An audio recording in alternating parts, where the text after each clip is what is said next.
Friends, ఇప్పుడు మనం ఉలవలతో దోశ వేసుకుందాం. ఇదిగో పెనం వేడెక్కింది. ఇప్పుడు దోశ వేద్దాం.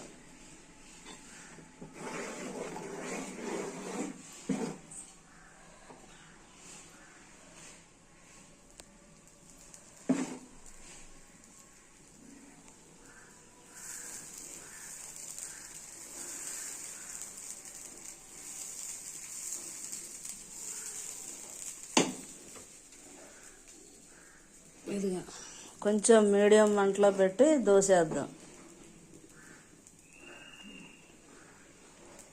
ఉలవలతో దోశ.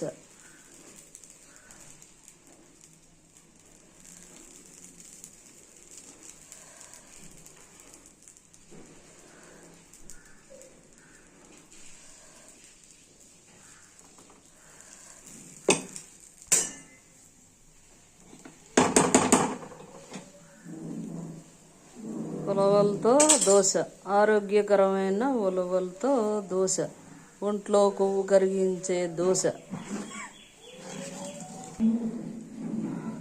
ఫ్రెండ్స్, ఇదిగోండి,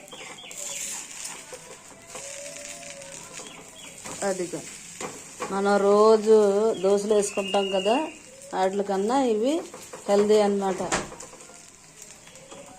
దోశలు, ఉలవలతో దోశలు హెల్త్ మంచి బాగుంటుంది. తినడానికి కూడా టేస్టీగా కూడా ఉన్నాయి.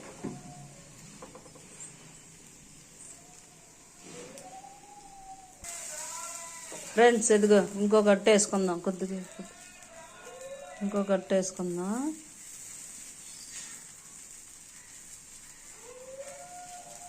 ఉలవలతో దోశ చూసారా ఎంత కలర్గా వచ్చిందో. ఉలవలతో దోశ రెగ్యులర్గా వేసిన దోశకి ఈ దోశకి కలర్ ఎంత బాగుందో, టేస్ట్ కూడా బాగుంది అనుకుంటున్నాం. ఫ్రెండ్స్, వేసింది ఇదిగో ఉలవలతో దోశ. రోజు బియ్యంతో దోశలు తింటున్నాం కదా, ఈరోజు ఉలవలతో దోశ, ఆరోగ్యకరమైన దోశ, ఒంట్లో కొవ్వు కరిగించే దోశ. సూపర్ టేస్టీగా వచ్చింది. మీరు కూడా ఇలాగే ఒకసారి ట్రై చేయండి. బాయ్. మళ్ళీ వీడియోలో కలుసుకుందాం. బాయ్.